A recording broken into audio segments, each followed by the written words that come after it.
علینا شکری صاحبہ، کیا آپ بھی یہی منظرنامہ دیکھ رہی ہیں یا اب آپ کو تصویر کا دوسرا رخ بھی دیکھ پا رہی ہیں؟ میرے خیال سے عمران خان صاحب کے رہا ہونے کی بات کو ایک طرف رکھ دیتے ہیں.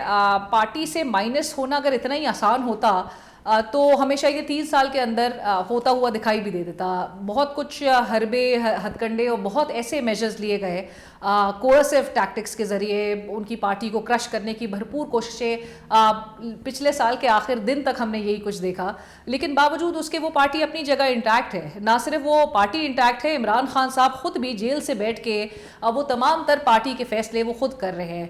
وزیر اعلیٰ کب تبدیل کرنا ہے، کس کو لے کر آنا ہے. گنڈاپور صاحب کو جب وہ ریپلیس کرنے کی بات کرتے ہیں تو ایک دن کے اندر یہ پوری موو ہمیں ایگزیکیوٹ ہوتے ہوئے نظر آتی ہے اور گنڈاپور صاحب اس پہ ایک لفظ بھی نہیں کہتے ہیں. سو عمران خان صاحب کی جو گرفت اور گرپ ہے آن ہز پارٹی، وہ ابھی بھی اتنی ہی مضبوط ہے جیل سے اندر بیٹھ کے. اور پارٹی کے فیصلے ہو، پارٹی کی جو قیادت میں کس طرح کی تبدیلی ہو، کس نے لیڈ کرنا ہے، کس کو چیلنج دینا ہے، کس کو اسٹریٹ موومنٹ کی کال کے حوالے سے تیاری کرنے کے حوالے سے جو ہدایات ہیں وہ جاری کرنی ہے، وہ سب جیل سے بیٹھ کے عمران خان صاحب خود اکیلے کر رہے ہیں اور اس کے علاوہ کوئی فیصلے نہیں کر رہا اور ان کے علاوہ کوئی فیصلے امپلیمنٹ کر بھی نہیں کوئی پا رہا. مالک صاحب، حکومت کا دعویٰ یہ رہا ہے کہ معاشی اشاریے بہتر ہو گئے ہیں، جو حکومت میکرو اکنامک فگرز کو کوٹ کرتی ہے، لیکن ناقدین یہ کہتے ہیں کہ کوئی میجر چینجز نہیں آئے. جو انسٹرکچرل ریفارمز کی بات کی گئی تھی وہ اب تک نہیں لائے جا سکے. تو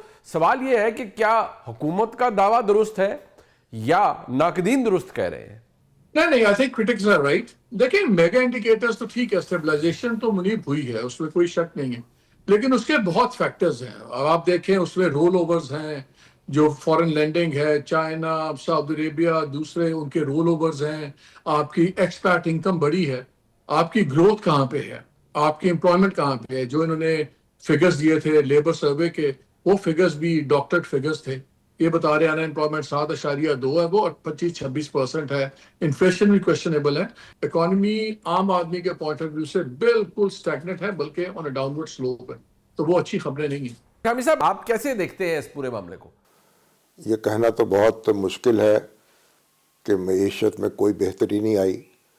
بہتری تو یقیناً آئی ہے کہ استحکام پیدا ہوا ہے اور ہمارا کرنٹ اکاؤنٹ ڈیفیسٹ جو ہے وہ ختم ہو گیا ہے اور ایک ہر چیز اسٹیبلائز ہوئی ہے. اسٹاک ایکسچینج جو ہے وہ دیکھیے وہ یعنی چوکڑیاں بھر رہی ہے اور ہمارے جو فارن ایکسچینج ریزروز ہیں ان میں اضافہ ہوا ہے.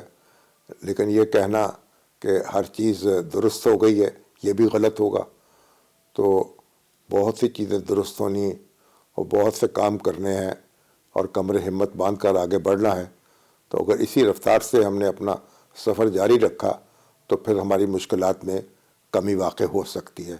لیکن اگر درمیان میں کوئی رخنہ پڑ گیا اور کوئی رکاوٹ آ گئی تو پھر حسب معمول ایسا ہی ہوگا کہ ہم پیچھے کی طرف سفر شروع کر دیں گے.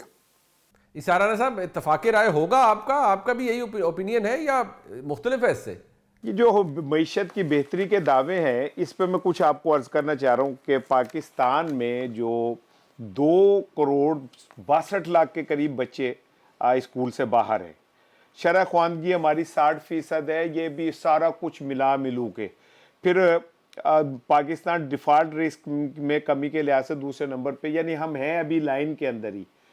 پھر آپ اندازہ کر لیں کہ رول آف لا میں ہم 142 میں سے 130ویں نمبر پہ ہیں.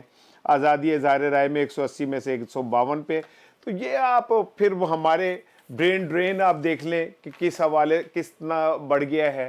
پھر آپ یہ دیکھ لیں کہ جو ہمارا ایک عام آدمی ہے، میں یہ فگر شکر نہیں مانتا، ایسے فگر تو میں کئی عرصے سے میں بجٹ تقریروں میں سنتا آ رہا ہوں، لیکن ایک غریب آدمی کی زندگی جتنی اس وقت مشکل ہے تکلیف میں نے اپنے پوری زندگی میں نہیں دیکھی. کلاسا صاحب، آپ اس سوال کو کیسے دیکھتے ہیں؟ جو آپ کا تجربہ ہے، آپ کے نزدیک اس کو کیسے اسیس کریں گے اس معاملے کو؟ وہ کہتے ہیں سچائی کہیں درمیان میں ہوتی ہے. ایک اپوزیشن کا سچ ہے، ایک حکومت کا سچ ہے اور ایک اصل سچ ہے.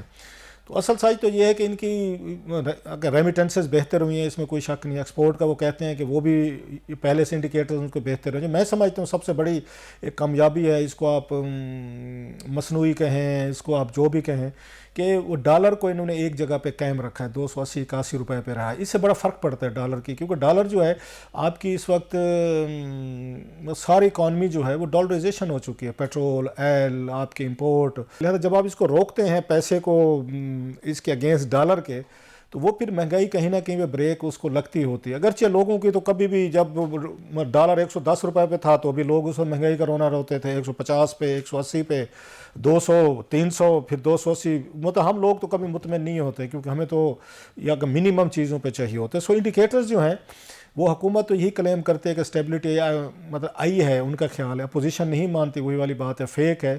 اور اوور آل میں سمجھتا ہوں جو میرے نزدیک تھوڑی سی کامیابی ہے ان کی, وہ ریمیٹنسز بڑھی ہیں, ایکسپورٹ بڑھی آپ کی, اور پلس آپ کی یہ جو ہے آپ کا ڈالر جو ہے نا وہ سٹیبل ہوا ہے. علینا شکری صاحبہ, کیا آپ بھی یہی منظرنامہ دیکھ رہی ہیں یا اب آپ کو تصویر کا دوسرا رخ بھی دیکھ پا رہی ہیں؟ حکومت کے دعوے ہمیں کافی عرصے سے نظر آ رہے ہیں. ہمیں یہ بھی بتایا گیا کہ ملک میں تمام جو سرمایہ کاری ہے اس کے ریکارڈز توڑ دیے جائیں گے. باہر سے بیٹھا جو سرمایہ کار ہے وہ ملک میں سرمایہ کاری کرنے کے لیے بیتاب ہے.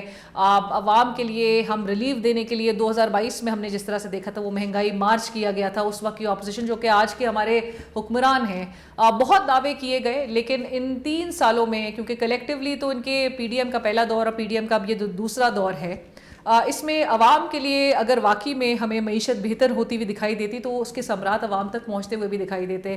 اگر اس ملک میں 45% سے زائد آبادی سطح غربت کے نیچے رہ رہی ہو, تاریخی افراط زر کی شرح آپ کو نظر آئے, تاریخی مہنگائی, تاریخی آپ کو بے روزگاری اس ملک میں نظر آ رہی ہو, 1,20,00,000 نوجوان آپ کا اس ملک میں فارغ بیٹھا ہو, آپ نوکریاں نہیں دے سک رہے ہوں, سو یہ ہمیں تمام وہ اشاریے ہیں, تمام وہ نمبرز ہیں, تمام وہ سٹیٹس ہیں جو کہ ہمیں بتا رہے ہیں کہ ہماری معیشت میں بہتری نہیں آ رہی.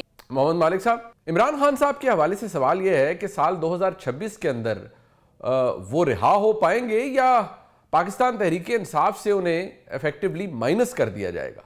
نہیں, مائنس تو مجھے کوئی نظر نہیں آتا. ان کی کوشش یہ ہے کہ بس باکسٹن رکھیں عمران خان اندر رہیں, انکمیونیکاڈو رہے, پارٹی اسی طرح تتر بتر رہے.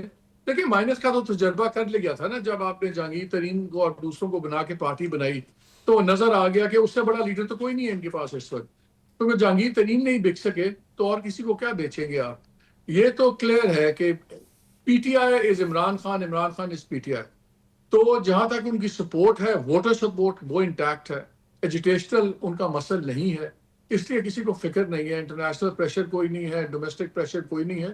سو عمران خان مائنس کوئی نہیں ہوں گے, لیکن انہوں نے اس وقت پوری پی ٹی آئی کی پالیٹکس کو ایک مائنس کے خانے میں رکھا ہوا ہے.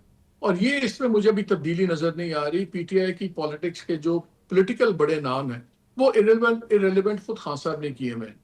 تو اب گور خان سے تو آپ ایکسپیکٹ نہ کریں کہ گور خان صاحب اس لیول کے لوگ آ کے کوئی انقلاب لے آئیں گے یا چیزیں لے آئیں گے. سو یہ مجھے تو بھی لگ رہا ہے کہ پی ٹی آئی کے لیے انفارچونیٹلی ایسے ہی چلے گا ابھی.